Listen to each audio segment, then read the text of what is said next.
في غزوة تبوك كان وقت شدة، والصحابة رضي الله عنهم كانوا بيتنافسوا على الإنفاق في سبيل الله. سيدنا أبو بكر الصديق رضي الله عنه طلع كل ماله، ولما النبي صلى الله عليه وسلم سأله: ما أبقيت لأهلك؟ قال له: أبقيت لهم الله ورسوله.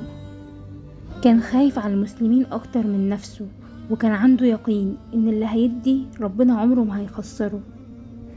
طب اسأل نفسك، هل عمرك حسيت بتأنيب ضمير عشان مسلم محتاج؟ هل خفت على أخوك المسلم زي ما بتخاف على نفسك؟ مش هقولك طلع كل مالك ولا حتى نصه، طلع اللي تقدر عليه، بس صدقني وانت نايم في بيتك في حد تاني يمكن بيموت من الجوع. طلع وتصدق عشان الجنة تستاهل.